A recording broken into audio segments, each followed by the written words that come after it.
ಮಿತ್ರರೇ ನಮಸ್ಕಾರ. ಮಿತ್ರರೇ, ಇರಾನ್ ವಿರುದ್ಧವಾಗಿ ಅಮೆರಿಕ ಮತ್ತು ಇಸ್ರೇಲ್ ಮಾಡ್ತಾ ಇರುವಂತಹ ಯುದ್ಧ ತೀವ್ರವಾಗಿ ಉಲ್ಬಣಗೊಂಡಿದೆ. ಎಷ್ಟರ ಮಟ್ಟಿಗೆ ಅಂತಂದರೆ, ಇವತ್ತು ಅಮೆರಿಕ ಇರಾನ್ ಮೇಲೆ ಅತ್ಯಂತ ಭೀಕರವಾದಂತಹ ಒಂದು ಬಾಂಬನ್ನು ಪ್ರಯೋಗ ಮಾಡಿದೆ. ಇದರಿಂದಾಗಿ ಇರಾನ್ನಲ್ಲಿ ಕೆಲ ಕ್ಷಣಗಳ ಕಾಲ ಜನ ಆತಂಕಕ್ಕೊಳಗಾಗಿದ್ರು. ಯಾಕೆ ಅಂತಂದರೆ, ಅದು ಸೃಷ್ಟಿ ಮಾಡಿದಂತಹ ಅನಾಹುತ ಆ ಪ್ರಮಾಣದಲ್ಲಿತ್ತು. ಬಾಂಬ್ ಬಂದು ಬೀಳ್ತಿದ್ದ ಹಾಗೆ ದೊಡ್ಡ ಮಟ್ಟದಲ್ಲಿ ಬೆಂಕಿಯ ಚೆಂಡು ಆಗಸದ ಎತ್ತರಕ್ಕೆ ಚಿಮ್ಮಿತ್ತು. ಇದನ್ನು ನೋಡಿ ಇರಾನ್ನ ಜನ ಇದೇನಾದರೂ ನ್ಯೂಕ್ಲಿಯರ್ ಬಾಂಬ್ ಇರಬಹುದಾ, ಆ ರೀತಿಯಾಗಿಯೂ ಕೂಡ ಯೋಚನೆ ಮಾಡಿದ್ರು. ಅಷ್ಟರ ಮಟ್ಟಿಗೆ ಭಯ ಹುಟ್ಟಿಸಿತ್ತು. ಅದರ ಬಗ್ಗೆ ಸ್ವಲ್ಪ ಡೀಟೇಲ್ ಆಗಿ ಹೇಳ್ತೀನಿ. ಜೊತೆಗೆ ಇಸ್ರೇಲ್ಗೆ ಈ ಒಂದು ಯುದ್ಧದಲ್ಲಿ ಒಂದು ದೊಡ್ಡ ಯಶಸ್ಸು ಸಿಕ್ಕಿದೆ. ಅದೀಗ ಕನ್ಫರ್ಮ್ ಆಗಿದೆ. ಕೆಲ ಸ್ಯಾಟಲೈಟ್ ಇಮೇಜ್ಗಳು ಇಸ್ರೇಲ್ಗೆ ಬಹಳ ಖುಷಿ ಕೊಡ್ತಾ ಇದೆ. ಇದರ ನಡುವೆ ಇಸ್ರೇಲ್ನ ಒಂದು ಶಿಪ್ ಮೇಲೆ ಇರಾನ್ನ IRGC ಅಟ್ಯಾಕ್ ಮಾಡಿದೆ. ಅದನ್ನು ಅವರು ಘೋಷಣೆಯನ್ನು ಕೂಡ ಮಾಡಿದ್ದಾರೆ. ಹೀಗೆ ಯುದ್ಧದ ಕುರಿತಾಗಿ ಹತ್ತಾರು ಮಾಹಿತಿಗಳಿದ್ದಾವೆ. ಎಲ್ಲವುದನ್ನು ಒನ್ ಬೈ ಒನ್ ನಿಮಗೆ ವಿವರಿಸುವಂತಹ ಪ್ರಯತ್ನ ಮಾಡ್ತೀನಿ. ನೀವು ಈ ವಿಡಿಯೋನ ಕೊನೆವರೆಗೂ ಮಿಸ್ ಮಾಡದೆ ನೋಡಿ. ಮೊದಲಿಗೆ ಅಮೆರಿಕ ಮಾಡಿದಂತಹ ಆ ಡೆಡ್ಲಿ ದಾಳಿಯ ಬಗ್ಗೆ ಹೇಳಿಬಿಡ್ತೀನಿ. ಮಿತ್ರರೇ, ಈ ದಾಳಿ ಆಯ್ತಲ್ಲ, ಅದಾದ ಬಳಿಕ ಸೋಷಿಯಲ್ ಮೀಡಿಯಾದಲ್ಲಿ ಈ ದಾಳಿಯ ಫೋಟೋಗಳು ರಿಲೀಸ್ ಆದವು. ಎಷ್ಟರ ಮಟ್ಟಿಗೆ ಅಂತಂದರೆ, ಟ್ರಂಪ್ ಅವರು ಕೂಡ ತನ್ನ ಟ್ರೂತ್ ಸೋಷಲ್ನಲ್ಲಿ ಆ ದಾಳಿಯ ವಿಡಿಯೋವನ್ನು ಶೇರ್ ಮಾಡ್ತಾರೆ. ಇದು ಇರಾನ್ನ ಮೇಲೆ ಇತ್ತೀಚಿನ ವಾರಗಳಲ್ಲಿ ಆದಂತಹ ಅತ್ಯಂತ ದೊಡ್ಡ ಭೀಕರವಾದಂತಹ ದಾಳಿ ಇದು. ಇರಾನ್ನ ಇಸ್ಫಹಾನ್ ನಗರ ಇದೆಯಲ್ಲ, ಅದರಲ್ಲಿ ಮೌಂಟ್ ಸಫಾ ಅನ್ನುವಂಥ ಒಂದು ಪ್ರದೇಶ ಇದೆ. ಅಲ್ಲಿ ಇರಾನ್ನ IRGCಗೆ ಸೇರಿದಂತಹ ದೊಡ್ಡ ಅಮ್ಯುನಿಷನ್ ಡಿಪೋ ಇದೆ. ಅಂದರೆ ಶಸ್ತ್ರಾಸ್ತ್ರಗಳನ್ನು ಸಂಗ್ರಹಿಸಿಟ್ಟಂತಹ ಒಂದು ದೊಡ್ಡ ಡಿಪೋ ಅದು. ಅದರ ಮೇಲೆ ಅಮೆರಿಕ ಇವತ್ತು ತನ್ನ B2 ಬಾಂಬರ್ಗಳನ್ನು ಬಳಸಿ ಅತ್ಯಂತ ಶಕ್ತಿಶಾಲಿಯಾದಂತಹ ಬಂಕರ್ ಬಸ್ಟರ್ ಬಾಂಬ್ಗಳನ್ನು ಪ್ರಯೋಗ ಮಾಡಿದೆ. ನಿಮಗೆಲ್ಲ ಗೊತ್ತೇ ಇದೆ, ಅಮೆರಿಕದ ಬಂಕರ್ ಬಸ್ಟರ್ ಬಾಂಬ್ಗಳನ್ನು ಪ್ರಯೋಗ ಮಾಡಿದಂತಹ ಸಂದರ್ಭದಲ್ಲಿ ಅದು ಇಡೀ ಏರಿಯಾವನ್ನೇ ನಡುಗಿಸಿ ಬಿಡುತ್ತೆ. ಯಾಕೆಂತಂದ್ರೆ ಅದು 300 ಅಡಿ ಆಳದವರೆಗೂ ಕೂಡ ತಲುಪಿ ಅಲ್ಲಿ ಸ್ಫೋಟಗೊಳ್ಳುತ್ತೆ. ಹೀಗಾಗಿ ಒಂದು ಭೂಕಂಪದ ವಾತಾವರಣ ಸೃಷ್ಟಿಯಾಗುತ್ತೆ. ಜೊತೆಗೆ ವಿಪರೀತವಾಗಿ ಬೆಂಕಿಯ ಕೆನ್ನಾಲಿಗೆಯೂ ಕೂಡ ಕಾಣಿಸ್ಕೊಳ್ಳುತ್ತೆ. ಸದ್ಯ ಮೌಂಟ್ ಸಫಾ ಪ್ರದೇಶದಲ್ಲಿ ಆಗಿದ್ದೂ ಕೂಡ ಇದೆ. ಆಕಾಶದಲ್ಲಿ ಅಮೆರಿಕದ B2 ಬಾಂಬರ್ಗಳು ಬಂದು ಈ ಬಾಂಬನ್ನು ಪ್ರಯೋಗ ಮಾಡಿದ್ವಲ್ಲ, ಆ ಸಂದರ್ಭದಲ್ಲಿ ಭಾರಿ ಪ್ರಮಾಣದಲ್ಲಿ ಸದ್ದು ಕೇಳಿಸಿದೆ. ಜೊತೆಗೆ ಬಹಳ ಪ್ರಕಾಶಮಾನವಾದಂತಹ ಮಶ್ರೂಮ್ ಕ್ಲೌಡ್ ಆಕಾಶದ ಕಡೆಗೆ ಚಿಮ್ಮಿದೆ. ಈ ಮಶ್ರೂಮ್ ಕ್ಲೌಡ್ ಅಂತಂದರೆ ಈ ಅಣಬೆಗಳಿರ್ತಾವಲ್ಲ, ಆ ರೀತಿಯಾಗಿ ಬೆಂಕಿ ಕಾಣಿಸ್ಕೊಳ್ಳುತ್ತೆ. ಆರಂಭದಲ್ಲಿ ಬೆಂಕಿ ಚಿಕ್ಕದಾಗಿ ಮೇಲೆ ಚಿಮ್ಮುತ್ತೆ, ನಂತರದಲ್ಲಿ ಚೆಂಡಿನ ರೀತಿಯಲ್ಲಿ ಅದು ವ್ಯಾಪಿಸ್ತಾ ಹೋಗುತ್ತೆ. ಸಾಮಾನ್ಯವಾಗಿ ಜನ ಸೋಷಿಯಲ್ ಮೀಡಿಯಾಗಳಲ್ಲಿ ಈ ನ್ಯೂಕ್ಲಿಯರ್ ಬಾಂಬ್ ಸ್ಫೋಟದ ಚಿತ್ರಣವನ್ನು ನೋಡಿರ್ತಾರಲ್ಲ, ಅದೇ ರೀತಿಯಾಗಿ ಇವತ್ತು ಮೌಂಟ್ ಸಫಾದಲ್ಲೂ ಕೂಡ ಕಾಣಿಸಿಕೊಂಡಿದೆ. ಹೀಗಾಗಿ ಇಸ್ಫಹಾನ್ ನಗರದ ಜನರು ಒಂದು ಕ್ಷಣ ಆತಂಕಗೊಂಡಿದ್ದಾರೆ. ಏನಾದರೂ ಅಮೆರಿಕ ಅಥವಾ ಇಸ್ರೇಲ್ ನ್ಯೂಕ್ಲಿಯರ್ ಅನ್ನು ಪ್ರಯೋಗ ಮಾಡಿಬಿಡುತ್ತಾ ಅಂತ. ಒಂದು ಕಡೆ ಭೂಮಿ ಕಂಪಿಸಿದೆ, ಇನ್ನೊಂದು ಕಡೆಯಲ್ಲಿ ಮಶ್ರೂಮ್ ಕ್ಲೌಡ್ ಬಹಳ ದೊಡ್ಡ ಪ್ರಮಾಣದಲ್ಲಿ ಆಕಾಶದ ಕಡೆಗೆ ಚಿಮ್ಮಿದೆ. ಹೀಗಾಗಿ ಜನ ವಿಪರೀತವಾಗಿ ಆತಂಕಗೊಂಡಿದ್ರು. ಸಣ್ಣದಾಗಿ ಯೋಚನೆ ಮಾಡಿ, ನಾವಿಷ್ಟೆಲ್ಲೋ ದೂರದಲ್ಲಿ ಕೂತಿದ್ದೀವಿ, ಆ ಕಥೆಯನ್ನು ಕೇಳಿದಾಗಲೇ ನಮಗೆ ನಡುಕ ಬರುವಂತಹ ಸ್ಥಿತಿ ನಿರ್ಮಾಣ ಆಗತ್ತೆ. ಆ ಇರಾನ್ನಲ್ಲಿ ಯುದ್ಧಗ್ರಸ್ತ ಪ್ರದೇಶದಲ್ಲಿ ವಾಸ ಮಾಡ್ತಿರುವಂಥವರ ಮನಸ್ಥಿತಿ ಹೇಗಿರಬಹುದು ಅಂತ. ಯಾವಾಗ ಎಲ್ಲಿ ಬಂದು ಬಾಂಬ್ ಬೀಳುತ್ತೋ ಏನಾಗುತ್ತೋ ಒಂದು ಗೊತ್ತಿಲ್ಲ. ಅದರ ನಡುವೆ ಕಣ್ಣ ಮುಂದೆಯೇ ಇಷ್ಟು ದೊಡ್ಡ ಸ್ಫೋಟ ಸಂಭವಿಸಿ ಭೂಮಿಯೆಲ್ಲ ಶೇಕ್ ಆದರೆ ಅವರಿಗೆ ಎಷ್ಟರ ಮಟ್ಟಿಗೆ ಭಯ ಆಗಿರಬಹುದು. ಅದಾದ ಬಳಿಕ ಸ್ಪಷ್ಟನೆ ಸಿಗುತ್ತೆ, ಇದು B2 ಬಾಂಬರ್ಗಳನ್ನು ಬಳಸಿ 2000 ಪೌಂಡ್ ತೂಕದ ಬಂಕರ್ ಬಸ್ಟರ್ ಬಾಂಬ್ಗಳನ್ನು ಅಮೆರಿಕ ಪ್ರಯೋಗ ಮಾಡಿದೆ ಅಂತ ಟ್ರಂಪ್ ಕೂಡ ತನ್ನ ಟ್ರೂತ್ ಸೋಷಲ್ನಲ್ಲಿ ಈ ವಿಡಿಯೋವನ್ನು ಶೇರ್ ಮಾಡ್ತಾರೆ. ಈ ಮೌಂಟ್ ಸಫಾ ಪ್ರದೇಶದಲ್ಲಿ ಇರಾನ್ ಭಾರಿ ಪ್ರಮಾಣದಲ್ಲಿ ಶಸ್ತ್ರಾಸ್ತ್ರವನ್ನು ಸಂಗ್ರಹ ಮಾಡಿಟ್ಟಿತ್ತು. ಅಲ್ಲಿಗೆ ದಾಳಿ ಮಾಡಿದಂತಹ ಸಂದರ್ಭದಲ್ಲಿ ಆಲ್ರೆಡಿ ಶಸ್ತ್ರಾಸ್ತ್ರ ಇರೋದ್ರ ಮೇಲೆ ಬಾಂಬ್ ಪ್ರಯೋಗ ಆಗಿದ್ದರಿಂದಾಗಿ ಅದರ ತೀವ್ರತೆ ಜಾಸ್ತಿ ಆಗಿದ್ದಿರಬಹುದು ಅಂತ ಈಗ ಅಂದಾಜು ಮಾಡಲಾಗ್ತಾ ಇದೆ. ಅಂದರೆ ಪಟಾಕಿ ಅಂಗಡಿಗೆ ಬೆಂಕಿ ಹಚ್ಚಿದ್ರೆ ಏನಾಗುತ್ತೆ ಹೇಳಿ, ಆ ರೀತಿಯಾಗಿ ಈ ಮೌಂಟ್ ಸಫಾದಲ್ಲೂ ಕೂಡ ಆಗಿದೆ. ಅದೇ ಕಾರಣಕ್ಕೋಸ್ಕರವಾಗಿ ಇಷ್ಟೊಂದು ಪ್ರಮಾಣದಲ್ಲಿ ಬೆಂಕಿ ಕಾಣಿಸ್ಕೊಂಡಿದೆ ಅಂತ ತಜ್ಞರು ಹೇಳ್ತಾ ಇದ್ದಾರೆ. ಇನ್ನು ಈ ಬಾಂಬ್ ಸ್ಫೋಟ ಆಗ್ತಿದ್ದ ಹಾಗೆ ಅಲ್ಲಿ ರಕ್ಷಣೆಗೋಸ್ಕರವಾಗಿ ಭಾರಿ ಪ್ರಮಾಣದಲ್ಲಿ ಇರಾನ್ನ ವಾಹನಗಳು ಆಗಮಿಸಿದಾವೆ. ಅಂದರೆ ಆಂಬ್ಯುಲೆನ್ಸ್ಗಳೆಲ್ಲ ಬಂದಿದ್ದಾವೆ ಎನ್ನುವಂಥ ವರದಿಗಳಿದ್ದಾವೆ. ಹೀಗಾಗಿ ಈ ದಾಳಿಯ ತೀವ್ರತೆ ಈ ಹಿಂದೆಂದಿಗಿಂತಲೂ ಜಾಸ್ತಿ ಇರಬಹುದು ಅಂತ ಊಹೆ ಮಾಡಲಾಗ್ತಾ ಇದೆ. ಇರಾನ್ನಿಂದ ಯಾವುದೇ ರೀತಿಯ ಹೇಳಿಕೆಗಳು ಬರೋದಿಲ್ಲ. ಇರಾನ್ನಲ್ಲಿ ಇಂಟರ್ನೆಟ್ ಕೂಡ ಬಂದಿದೆ. ಕೇವಲ 1% ಜನರಿಗೆ ಮಾತ್ರ ಇರಾನ್ನಲ್ಲಿ ಸದ್ಯ ಇಂಟರ್ನೆಟ್ ಆಕ್ಸೆಸ್ ಇದೆ. ಅದರಲ್ಲಿ ಕೆಲ ಮಾಹಿತಿಗಳು ಹೊರಬರ್ತಾ ಇದೆ ಬಿಟ್ಟರೆ ಇರಾನ್ನಿಂದ ಸತ್ಯ ಸಂಗತಿ ಹೊರಗೆ ಬರ್ತಾ ಇಲ್ಲ. ನಾವು ಅಂದುಕೊಂಡಿದ್ದಕ್ಕಿಂತಲೂ ಕೂಡ ಇರಾನ್ನ ಪರಿಸ್ಥಿತಿ ಇನ್ನೂ ಭೀಕರವಾಗಿರಬಹುದು. ಇನ್ನು ಇರಾನ್ ಮೇಲಿನ ಯುದ್ಧದ ಸಂದರ್ಭದಲ್ಲಿ ಇಸ್ರೇಲ್ ಮತ್ತು ಅಮೆರಿಕ 3 ಪ್ರದೇಶವನ್ನು ಮುಖ್ಯವಾಗಿ ಟಾರ್ಗೆಟ್ ಮಾಡ್ತಾ ಇದ್ದಾವೆ. ಮೊದಲನೇದಾಗಿ ಫೋರ್ದೋ, ನತಾನ್ಸ್, ಇಸ್ಫಹಾನ್. ಈ 3 ನಗರಗಳಲ್ಲೂ ಕೂಡ ಇರಾನ್ನ ಅಣುಸ್ಥಾವರಗಳಿದ್ದಾವೆ. ಅಲ್ಲಿ ಇರಾನ್ ತನ್ನ ಎನ್ರಿಚ್ ಯುರೇನಿಯಂ ಅನ್ನು ಅಡಗಿಸಿಟ್ಟಿದೆ. ಹೀಗಾಗಿ ಈ ನಗರಗಳನ್ನು ಪದೇ ಪದೇ ಟಾರ್ಗೆಟ್ ಮಾಡಲಾಗ್ತಾ ಇದೆ. ಅಲ್ಲಿರುವಂತಹ ಅಣು ಕೇಂದ್ರಗಳನ್ನು ಉಡಾಯಿಸಲಾಗ್ತಾ ಇದೆ. ಆದರೆ ಇರಾನ್ನ ಪ್ರಮುಖ ನ್ಯೂಕ್ಲಿಯರ್ ಪಿಲ್ಲರ್ಗಳಲ್ಲಿ ಅರ್ಡಕಾನ್ ಕೂಡ ಒಂದು. ಈ ಅರ್ಡಕಾನ್ ಪ್ರದೇಶದಲ್ಲಿ ಅತ್ಯಂತ ಇಂಪಾರ್ಟೆಂಟ್ ಆದಂತಹ ಯುರೇನಿಯಂ ಪ್ರೊಸೆಸಿಂಗ್ ಫೆಸಿಲಿಟೀಸ್ ಇದೆ. ಇಸ್ರೇಲ್ ಇತ್ತೀಚೆಗೆ ಆ ಅರ್ಡಕಾನ್ ಮೇಲೆ ವಿಪರೀತವಾಗಿ ದಾಳಿಯನ್ನ ಮಾಡಿತ್ತು. ಅದು ಸಹ ಬಹುದೊಡ್ಡದಾದಂತಹ ಒಂದು ನ್ಯೂಕ್ಲಿಯರ್ ಘಟಕ. ಇದನ್ನ ಯೆಲ್ಲೋ ಕೇಕ್ ಪ್ಲಾಂಟ್ ಅಂತಲೇ ಕರೆಯಲಾಗುತ್ತೆ. ಈ ಯೆಲ್ಲೋ ಕೇಕ್ ಘಟಕ ಅಂತಂದ್ರೆ ಯುರೇನಿಯಂ ಇರುತ್ತಲ್ಲ, ಅದನ್ನ ಅಣು ಇಂಧನವಾಗಿ ಪರಿವರ್ತನೆ ಮಾಡುವಂತಹ ಘಟಕ. ಇದು ಒಂದು ರೀತಿಯಲ್ಲಿ ಹೇಳಬೇಕು ಅಂತಂದ್ರೆ ಯುರೇನಿಯಂ ಅನ್ನ ಎನ್ರಿಚ್ ಮಾಡುವಂತಹ ಪ್ರಾಥಮಿಕ ಹಂತ. ಆ ಘಟಕಗಳನ್ನ ಇಸ್ರೇಲ್ ಈಗ ಸಂಪೂರ್ಣವಾಗಿ ಧ್ವಂಸ ಮಾಡಿದೆ ಅಂತ ಸ್ಯಾಟಲೈಟ್ ಇಮೇಜ್ಗಳು ದೃಢಪಡಿಸಿದಾವೆ. ಇದು ಇಸ್ರೇಲ್ಗೆ ಬಹಳ ದೊಡ್ಡ ಯಶಸ್ಸು. ಯಾಕೆ ಅಂತಂದ್ರೆ ಇದನ್ನ ಪುನಃ ನಿರ್ಮಾಣ ಮಾಡೋದಕ್ಕೆ ಸಾಧ್ಯ ಇಲ್ಲ, ಅಷ್ಟರ ಮಟ್ಟಿಗೆ ಡ್ಯಾಮೇಜ್ ಆಗಿದೆ ಅಂತ ಹೈ ರೆಸಲ್ಯೂಷನ್ ಸ್ಯಾಟಲೈಟ್ ಇಮೇಜ್ನಿಂದ ಗೊತ್ತಾಗ್ತಾ ಇದೆ. ಇನ್ನು ಇರಾನ್ ಮತ್ತು ಅಮೆರಿಕದ ನಡುವಿನ ಈ ಯುದ್ಧ ಯಾವ ಹಂತದಲ್ಲಿದೆ? ಅಮೆರಿಕ ಏನಾದರೂ ಟಾರ್ಗೆಟ್ ಅನ್ನು ರೀಚ್ ಆಗುವ ಹಂತಕ್ಕೆ ಬಂದ್ಬಿಟ್ಟಿದೆಯಾ ಅಥವಾ ಅಮೆರಿಕಕ್ಕೆ ಸೋಲಾಗ್ತಾ ಇದೆಯಾ? ಇದರ ಬಗ್ಗೆ ಜಗತ್ತಿಗೆ ನಾನಾ ರೀತಿಯ ಕನ್ಫ್ಯೂಷನ್ಗಳಿದೆ. ಕೆಲವರ ಪ್ರಕಾರ ಇರಾನೇ ಯುದ್ಧದಲ್ಲಿ ಗೆಲ್ತಾ ಇದೆ, ಇನ್ನು ಕೆಲವರು ಅಮೆರಿಕ ಯುದ್ಧವನ್ನೇ ಮುಗಿಸ್ಬಿಟ್ಟಿದೆ, ಅವರಿನ್ನೇನು ಕೊನೆಯ ಟಚ್ ಕೊಡೋದೊಂದೇ ಬಾಕಿ, ಈ ರೀತಿಯಾಗಿ ವಾದ ಮಾಡುವವರು ಕೂಡ ಇದ್ದಾರೆ. ಇದರ ಬಗ್ಗೆ ಈಗ ವಾಲ್ ಸ್ಟ್ರೀಟ್ ಜರ್ನಲ್ ಒಂದು ಆರ್ಟಿಕಲ್ ಅನ್ನು ಪಬ್ಲಿಷ್ ಮಾಡಿದೆ. ಅಮೆರಿಕ ಈಗಾಗಲೇ ಯುದ್ಧದ ಗುರಿಯನ್ನ ಬಹುತೇಕ ಸಾಧಿಸಿದೆ. ಇರಾನ್ನ ಅಣುಸ್ಥಾವರವನ್ನ ಅವರು ನಾಶ ಮಾಡಿದ್ದಾರೆ, ಸೈನಿಕ ಸಾಮರ್ಥ್ಯವನ್ನ ಕಂಪ್ಲೀಟ್ ಆಗಿ ನಾಶ ಮಾಡಲಾಗಿದೆ. ಸದ್ಯ ಯುದ್ಧವನ್ನ ರಾಜಕೀಯ ಮತ್ತು ವೈಚಾರಿಕವಾಗಿ ನೋಡಲಾಗ್ತಾ ಇದೆ. ಹೀಗಾಗಿ ಯುದ್ಧ ಯಾವ ಹಂತದಲ್ಲಿದೆ, ಯಾರು ಗೆದ್ದಿದ್ದಾರೆ ಅಂತ ಹೇಳುವಂತಹದ್ದು ಕಷ್ಟ.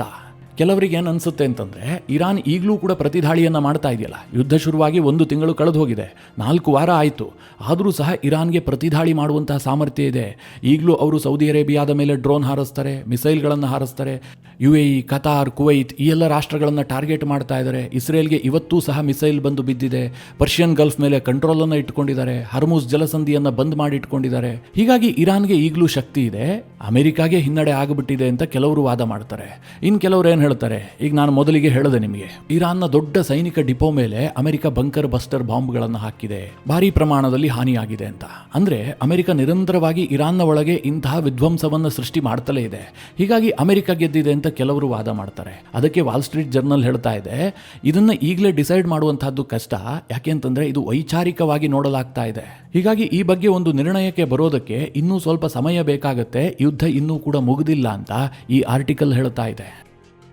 ಇನ್ನು ಅಮೆರಿಕದ ದ್ವಂದ್ವದ ಬಗ್ಗೆ ನಾನು ಪ್ರತಿ ವಿಡಿಯೋದಲ್ಲೂ ಕೂಡ ನಿಮಗೆ ಹೇಳ್ತಾನೆ ಇದ್ದೀನಿ. ಒಬ್ಬೊಬ್ಬರು ಒಂದೊಂದು ಹೇಳಿಕೆಯನ್ನು ಕೊಡ್ತಾ ಇದ್ದಾರೆ. ಅಮೆರಿಕದ ಪರಿಸ್ಥಿತಿ ಹೇಗಿದೆ ಅಂತಂದರೆ, ಎತ್ತೇರಿಗೆಳಿತಾ ಇದೆ, ಕೋಣ ನೀರಿಗೆಳಿತಾ ಇದೆ ಎನ್ನುವಂಥ ಪರಿಸ್ಥಿತಿಯೇ ಇರುವಂಥದ್ದು.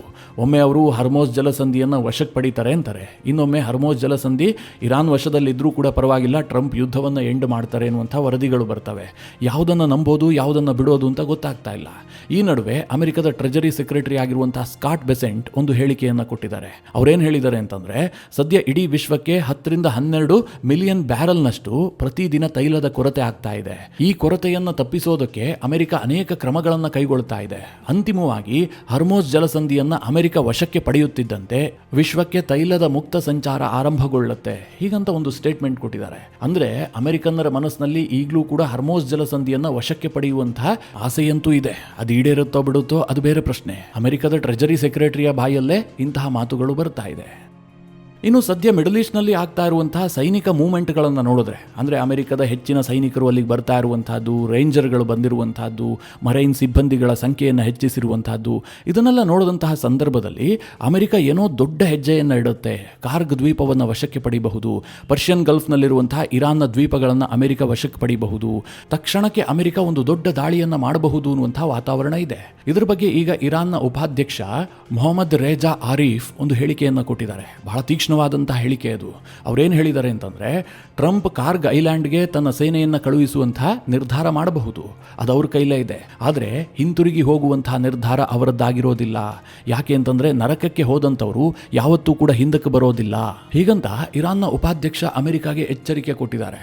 ಇಲ್ಲಿ ವಿಷಯ ಏನು ಕೇಳಿದ್ರೆ, ಅಮೆರಿಕ ಈಗ ಹೇಗೆ ದ್ವೀಪಗಳನ್ನು ವಶಕ್ಕೆ ಪಡೆಯೋದಕ್ಕೆ ಒಂದಷ್ಟು ಪ್ಲಾನ್ ಮಾಡ್ಕೊಳ್ತಾ ಇದೆ, ಸೈನಿಕ ತಯಾರಿಗಳನ್ನು ಮಾಡ್ಕೊಳ್ತಾ ಇದೆಯಲ್ಲ, ಹಾಗೆ ಅಮೆರಿಕವನ್ನು ತಡೆಯೋದಕ್ಕೆ, ಅಮೆರಿಕಾಗೆ ದೊಡ್ಡ ಹಾನಿ ಮಾಡೋದಕ್ಕೆ ಇರಾನ್ ಕೂಡ ಒಂದಷ್ಟು ತಯಾರಿ ಮಾಡಿಕೊಂಡಿರುತ್ತೆ. ಅಮೆರಿಕಾಗೆ ಆ ಪ್ಲಾನ್ ಅಷ್ಟು ಈಸಿಯಾಗಿ ಎಕ್ಸಿಕ್ಯೂಟ್ ಮಾಡುವಂಥದ್ದು ಕಷ್ಟ ಆಗಬಹುದು. ಅಮೆರಿಕಾಗೆ ಭಾರಿ ಪ್ರಮಾಣದಲ್ಲಿ ಸೈನಿಕರ ನಷ್ಟ ಆದರೂ ಕೂಡ ಏನು ಆಶ್ಚರ್ಯ ಇಲ್ಲ. ಅಂತಹ ಪರಿಸ್ಥಿತಿ ನಿರ್ಮಾಣ ಆಗ್ತಾ ಇದೆ.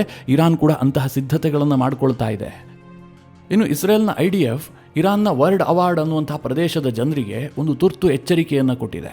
IDF ಒಂದು ಮ್ಯಾಪ್ ಅನ್ನು ರಿಲೀಸ್ ಮಾಡಿದೆ. ಅಲ್ಲಿ ವರ್ಲ್ಡ್ ಅವಾರ್ಡ್ ಪ್ರದೇಶದ ಒಂದಷ್ಟು ಭೂಭಾಗವನ್ನ ಕೆಂಪು ಬಣ್ಣದಲ್ಲಿ ಗುರುತು ಮಾಡಲಾಗಿದೆ. ಅದರ ಕೆಳಗಡೆ IDF ಬರೆದಿದೆ, ಪ್ರಿಯ ನಾಗರಿಕರೇ, ನಿಮ್ಮ ಭದ್ರತೆ ಮತ್ತು ಆರೋಗ್ಯಕ್ಕೋಸ್ಕರವಾಗಿ ನಾವು ನಿಮ್ಮಲ್ಲಿ ಮನವಿ ಮಾಡಿಕೊಳ್ತಾ ಇದ್ದೀವಿ. ಈ ತಕ್ಷಣವೇ ನಾವು ಸೂಚಿಸಿರುವಂತಹ ಈ ಪ್ರದೇಶದ ಜನರು ಬೇರೆ ಕಡೆಗೆ ಸ್ಥಳಾಂತರಗೊಳ್ಳಿ ಹಾಗೂ ಅಕ್ಕಪಕ್ಕದ ಜನರು ಮುಂದಿನ 4 ಗಂಟೆಗಳ ಕಾಲ ಮನೆಯಿಂದ ಹೊರಗಡೆನೆ ಬರಬೇಡಿ. ಹೀಗಂತ ಇಸ್ರೇಲ್ ಇರಾನ್ನ ವರ್ಲ್ಡ್ ಅವಾರ್ಡ್ ಪ್ರದೇಶದ ಜನರಿಗೆ ಸೂಚನೆಯನ್ನು ರವಾನಿಸಿದೆ. ಈ ವರ್ಲ್ಡ್ ಅವಾರ್ಡ್ ಪ್ರದೇಶದಲ್ಲಿ ಇರಾನ್ನ IRGCಯ ಸೇನಾ ಕಚೇರಿಗಳಿದಾವೆ. ಅದನ್ನ ಟಾರ್ಗೆಟ್ ಮಾಡಿ ಇಸ್ರೇಲ್ ದಾಳಿ ಮಾಡಬಹುದು ಅನ್ನುವಂತ ಊಹೆ ಇದೆ. ಇಲ್ಲಿ ಇಸ್ರೇಲ್ ದಾಳಿ ಮಾಡೋ ರೀತಿಯನ್ನ ನೋಡಿ, ಅವರು ಮೊದಲೇ ಘೋಷಿಸಿ ಬಿಟ್ಟಿರ್ತಾರೆ, ನಾವು ಈ ಪ್ರದೇಶದ ಮೇಲೆ ಇಂತಿಷ್ಟು ಹೊತ್ತಿಗೆ ದಾಳಿ ಮಾಡ್ತೀವಿ, ಜನರು ಆ ಸ್ಥಳವನ್ನ ಬಿಟ್ಟು ಹೋಗ್ಬಿಡಿ ಅಂತ. ಇಸ್ರೇಲ್ ಯಾಕೆ ಹೀಗೆ ಹೇಳ್ಬಿಟ್ಟು ದಾಳಿ ಮಾಡುತ್ತೆ ಕೇಳಿದ್ರೆ, ಇರಾನ್ನ ಜನರಿದಾರಲ್ಲ ಅವರ ಮನಸ್ಸಿನಲ್ಲಿ ಇಸ್ರೇಲ್ನ ಬಗ್ಗೆ ಒಂದು ಒಳ್ಳೆ ಭಾವನೆಯನ್ನ ಮೂಡಿಸೋದಕ್ಕೆ. ಇಸ್ರೇಲ್ನ ಶತ್ರುಗಳು ಇರಾನ್ನ ರೆಜಿಮೇ ಹೊರತು ಇರಾನ್ನ ಜನತೆಯಲ್ಲ, ಇದನ್ನ ಕನ್ವೆ ಮಾಡೋದಕ್ಕೋಸ್ಕರವಾಗಿ ಅವರು ಹೀಗೆ ಮಾಡ್ತಾರೆ. ಜೊತೆಗೆ ಇಸ್ರೇಲ್ನ ಇನ್ನೊಂದು ಸಂದೇಶ ಏನು ಕೇಳಿದ್ರೆ, ನಾವು ಮೊದಲೇ ಹೇಳ್ಬಿಟ್ಟು ಹೊಡಿತೀವಿ, ಆದ್ರೆ ತಡೆಯೋದಕ್ಕೆ ಇರಾನ್ ಬಳಿಯಲ್ಲಿ ಸಾಮರ್ಥ್ಯವೇ ಇಲ್ಲ. ಇದನ್ನ ವಿಶ್ವಕ್ಕೆ ಕನ್ವೆ ಮಾಡೋದು ಕೂಡ ಇಸ್ರೇಲ್ನ ಪ್ರಯತ್ನವೇ. ಇನ್ನು ಯುದ್ಧ ನಿಲ್ಲಿಸೋದಕ್ಕೆ ಟ್ರಂಪ್ ಅವರು ಒಂದು 15 ಅಂಶಗಳನ್ನ ಇರಾನ್ಗೆ ಕಳುಹಿಸಿದ್ರಲ್ಲ, ಅದನ್ನ ಇರಾನ್ ಮತ್ತೊಮ್ಮೆ ತಿರಸ್ಕರಿಸಿದೆ. ಈ ಬಗ್ಗೆ ಮಾತನಾಡಿರುವಂತಹ ಇರಾನ್ನ ವಿದೇಶಾಂಗ ಇಲಾಖೆಯ ವಕ್ತಾರ ಇಸ್ಮಾಯಿಲ್ ಬಗೇರಿ, ಇದು ಅತಿಯಾದಂತಹ ಮತ್ತು ಒಪ್ಪಲು ಅಸಾಧ್ಯವಾದಂತಹ ಅಂಶಗಳಾಗಿದ್ದಾವೆ, ಹೀಗಾಗಿ ಇದನ್ನ ಇರಾನ್ ಒಪ್ಪುವಂತಹ ಮಾತೇ ಇಲ್ಲ, ಯಾವುದೇ ನೇರ ಮಾತುಕತೆಗಳು ನಡೆಯೋದಕ್ಕೆ ಸಾಧ್ಯವೇ ಇಲ್ಲ ಅಂತ ಇರಾನ್ ವಿದೇಶಾಂಗ ಇಲಾಖೆಯ ವಕ್ತಾರ ಮತ್ತೊಮ್ಮೆ ಕನ್ಫರ್ಮ್ ಮಾಡಿದ್ದಾರೆ. ಇನ್ನು ಅಮೆರಿಕದ ಟ್ರಂಪ್ ಎಚ್ಚರಿಕೆ ಕೊಡ್ತಾ ಇದ್ರಲ್ಲ, ಒಂದು ವೇಳೆ ಹರ್ಮೋಸ್ ಜಲಸಂಧಿಯನ್ನು ಓಪನ್ ಮಾಡಿಲ್ಲ ಅಂತಾದ್ರೆ ನಾವು ಇರಾನ್ನ ಎಲೆಕ್ಟ್ರಿಕ್ ಫೆಸಿಲಿಟೀಸ್ಗಳನ್ನು ನಾಶ ಮಾಡ್ತೀವಿ ಅಂತ. ಇದರ ಬೆನ್ನಲ್ಲೇ ಟೆಹರಾನ್ನ ಪೂರ್ವ ಭಾಗದಲ್ಲಿ ಇದ್ದಕ್ಕಿದ್ದಂತೆ ವಿದ್ಯುತ್ ಕಡಿತ ಆಗಿದೆ. ಕಂಪ್ಲೀಟ್ ನಗರ ಕತ್ತಲೆಯಲ್ಲಿ ಮುಳುಗಿದೆ. ಆದರೆ ಇದಕ್ಕೆ ಏನು ಕಾರಣ ಅನ್ನುವಂಥದ್ದು ಇದುವರೆಗೆ ಖಚಿತಪಟ್ಟಿಲ್ಲ. ಇನ್ನು ಇರಾನ್ನ ಈಗಿನ ಸರ್ಕಾರ ಗಲ್ಲು ಶಿಕ್ಷೆಯನ್ನು ಮುಂದುವರೆಸಿದೆ. ಸೋಮವಾರ ಅಂದ್ರೆ ನಿನ್ನೆ 2 ರಾಜಕೀಯ ಕೈದಿಗಳನ್ನು ಗಲ್ಲಿಗೆ ಹಾಕಲಾಗಿತ್ತು. ಅಕ್ಬರ್ ದಾನೇಶ್ವಕರ್ ಮತ್ತು ಮೊಹಮ್ಮದ್ ತಗಫಿ ಅನ್ನುವಂತಹ 2 ರಾಜಕೀಯ ಕೈದಿಗಳನ್ನ ಗಲ್ಲಿಗೆ ಹಾಕಲಾಗಿತ್ತು. ಇವತ್ತು ಮತ್ತಿಬ್ಬರನ್ನು ಕೂಡ ಗಲ್ಲಿಗೇರಿಸಲಾಗಿದೆ. ಬಾಬರ್ ಅಲಿಪುರ್ ಮತ್ತು ಫಯಾ ಗೋಬಾರಿ ಅನ್ನುವಂತಹ 2 ರಾಜಕೀಯ ಕೈದಿಗಳನ್ನ ಇವತ್ತೂ ಸಹ ಗಲ್ಲಿಗೆ ಹಾಕಲಾಗಿದೆ. ಈ ಸುದ್ದಿಗಳನ್ನು ಇರಾನ್ನ ಸ್ಟೇಟ್ ಮೀಡಿಯಾದಲ್ಲಿ ಹೆಚ್ಚು ಪ್ರಸಾರ ಮಾಡಲಾಗ್ತಾ ಇದೆ. ಅಂದ್ರೆ ಜನರಿಗೆ ಭಯ ಹುಟ್ಟಿಸುವಂತಹ ಒಂದು ತಂತ್ರ ಇದು. ಒಂದು ವೇಳೆ ಇರಾನ್ನ ರೆಜಿಮ್ ವಿರುದ್ಧವಾಗಿ ಜನ ಏನಾದರೂ ಬೀದಿಗಿಳಿದು ಅಮೆರಿಕ ಮತ್ತು ಇಸ್ರೇಲ್ಗೆ ಲಾಭ ಮಾಡಿಕೊಡುವಂತಹ ತೀರ್ಮಾನಕ್ಕೆ ಬಂದಿದ್ದೇ ಆದರೆ ಅಂಥವರಿಗೆ ಗಲ್ಲು ಶಿಕ್ಷೆಯೇ ಗತಿ. ಈ ರೀತಿಯ ಒಂದು ಭಯವನ್ನ ಜನರಿಗೆ ಹುಟ್ಟಿಸುವ ಸಲುವಾಗಿ ಈ ಸಂದರ್ಭದಲ್ಲೇ ರಾಜಕೀಯ ಕೈದಿಗಳನ್ನು ಗಲ್ಲಿಗೆ ಹಾಕಲಾಗ್ತಾ ಇದೆ. ಕುವೈತ್ನ ತೈಲ ಟ್ಯಾಂಕರ್ ಮೇಲೆ ಡ್ರೋನ್ ದಾಳಿ ಮಾಡಿದ್ದಂತಹ IRGC ಇವತ್ತು ಇಸ್ರೇಲ್ಗೆ ಸಂಬಂಧಿಸಿದಂತಹ ಒಂದು ಕಂಟೈನರ್ ಹಡಗಿನ ಮೇಲೆ ದಾಳಿಯನ್ನು ನಡೆಸಿದೆ. ಅದು ಕೂಡ ಬ್ಯಾಲಿಸ್ಟಿಕ್ ಮಿಸೈಲ್ ಅನ್ನು ಬಳಸಿಕೊಂಡು. ಪರ್ಷಿಯನ್ ಗಲ್ಫ್ ಭಾಗದಲ್ಲಿದ್ದಂತಹ ಎಕ್ಸ್ಪ್ರೆಸ್ ಹಾಲ್ಫಾಂಗ್ ಅನ್ನುವಂತಹ ಹಡಗಿದು. ಇದರ ಲಿಂಕ್ ಇಸ್ರೇಲ್ಗಿತ್ತು, ಹೀಗಾಗಿ ನಾವು ಬ್ಯಾಲಿಸ್ಟಿಕ್ ಮಿಸೈಲ್ ಮೂಲಕವಾಗಿ ಅದನ್ನು ಹೊಡೆದಿದ್ದೀವಿ ಅಂತ IRGC ಹೇಳ್ಕೊಂಡಿದೆ. ಆದರೆ ಈ ಬಗ್ಗೆ ಇಸ್ರೇಲ್ ಯಾವುದೇ ರೀತಿಯ ಹೇಳಿಕೆಯನ್ನು ಕೊಟ್ಟಿಲ್ಲ. ಆದರೆ ಇರಾನ್ನ IRGC ಹೇಳ್ತಾ ಇದೆ, ಅಮೆರಿಕ ಮತ್ತು ಇಸ್ರೇಲ್ ಮಾಡ್ತಾ ಇರುವಂತಹ ದಾಳಿಗೆ ಪ್ರತಿಯಾಗಿ ಕಳೆದ ಕೆಲ ಗಂಟೆಗಳಲ್ಲಿ ನಾವು 4 ಪ್ರಮುಖ ದಾಳಿಯನ್ನು ಮಾಡಿದ್ದೀವಿ. ಮೊದಲನೇದಾಗಿ ಇಸ್ರೇಲ್ನ ಹಡಗಿಗೆ ಹೊಡೆದಿದ್ದೀವಿ. ಎರಡನೆಯದಾಗಿ ದುಬೈ ಬಂದರಿನಲ್ಲಿ ನಿಂತಿದ್ದಂತಹ ಕುವೈತ್ನ ತೈಲ ಟ್ಯಾಂಕರ್ ಮೇಲೆ ಡ್ರೋನ್ ಅಟ್ಯಾಕ್ ಮಾಡಿದ್ದೀವಿ. ಹಾಗೆ ಬಹರೈನ್ ರಾಜಧಾನಿ ಮನಾಮದಲ್ಲಿ US ಏರ್ ಡಿಫೆನ್ಸ್ ಸಿಸ್ಟಮ್ ಅನ್ನು ನಾವು ಹೊಡೆದಿದ್ದೀವಿ. ಜೊತೆಗೆ ಕುವೈತ್ನ ರೆಡಾರ್ ಸಿಸ್ಟಮ್ ಮೇಲೂ ಕೂಡ ನಾವು ದಾಳಿ ಮಾಡಿದ್ದೀವಿ. ಹೀಗಂತ IRGC ಹೇಳಿಕೆಯನ್ನು ರಿಲೀಸ್ ಮಾಡಿದೆ. ಇದರಲ್ಲಿ ದುಬೈ ಬಂದರಿನಲ್ಲಿ ನಿಂತಿದ್ದಂತಹ ಕುವೈತ್ನ ತೈಲ ಟ್ಯಾಂಕರ್ಗೆ ಹೊಡೆದಿರುವಂತಹದ್ದು ಕನ್ಫರ್ಮ್. ಅದನ್ನು ದುಬೈ ಕೂಡ ಕನ್ಫರ್ಮ್ ಮಾಡಿದೆ. ಕುವೈತ್ ಕೂಡ ಆ ದಾಳಿಯನ್ನು ಒಪ್ಪಿಕೊಂಡಿದೆ. ಇನ್ನು ಪರ್ಷಿಯನ್ ಗಲ್ಫ್ನಲ್ಲಿ ಈ ರೀತಿಯಾಗಿ ನಿರಂತರವಾಗಿ ಹಡಗುಗಳನ್ನು ಟಾರ್ಗೆಟ್ ಮಾಡ್ತಿರುವಂತಹ ಹಿನ್ನೆಲೆಯಲ್ಲಿ ಕ್ರೂಡ್ ಆಯಿಲ್ ಪ್ರೈಸ್ ಇವತ್ತೂ ಸಹ $110 ರಿಂದ $112 ಆಸುಪಾಸಿನಲ್ಲೇ ಇದೆ. ಮಿತ್ರರೇ, ಇದಿಷ್ಟು ಯುದ್ಧದಲ್ಲಿ ಇತ್ತೀಚೆಗೆ ಆದಂತಹ ಕೆಲವೊಂದಷ್ಟು ಬೆಳವಣಿಗೆಗಳ ಕುರಿತಾಗಿ ಮಾಹಿತಿ. ಈ ವಿಷಯದ ಕುರಿತಾಗಿ ನಿಮ್ಮ ಅನಿಸಿಕೆ ಅಭಿಪ್ರಾಯಗಳೇನು ಕಮೆಂಟ್ ಮಾಡುವ ಮೂಲಕ ನಮಗೆ ತಿಳಿಸಿ. ಹಾಗೆ ನಿಮಗೆ ಈ ವಿಡಿಯೋ ಇಷ್ಟವಾದರೆ ಲೈಕ್ ಮಾಡಿ. ಜೊತೆಗೆ ನೀವಿನ್ನೂ ನಿಮ್ಮ ನೆಚ್ಚಿನ ಸಂಸ್ಕಾರ ಸೌರಭ ಯೂಟ್ಯೂಬ್ ಚಾನಲ್ನ ಸಬ್ಸ್ಕ್ರೈಬ್ ಮಾಡಿಲ್ಲ ಅಂತಾದರೆ ಈ ಕೂಡಲೇ ಸಬ್ಸ್ಕ್ರೈಬ್ ಮಾಡಿ. ಮುಂದಿನ ಎಲ್ಲ ಅಪ್ಡೇಟ್ಗಳ ನೋಟಿಫಿಕೇಷನ್ಗಾಗಿ ಬೆಲ್ ಐಕಾನ್ ಒತ್ತಿ.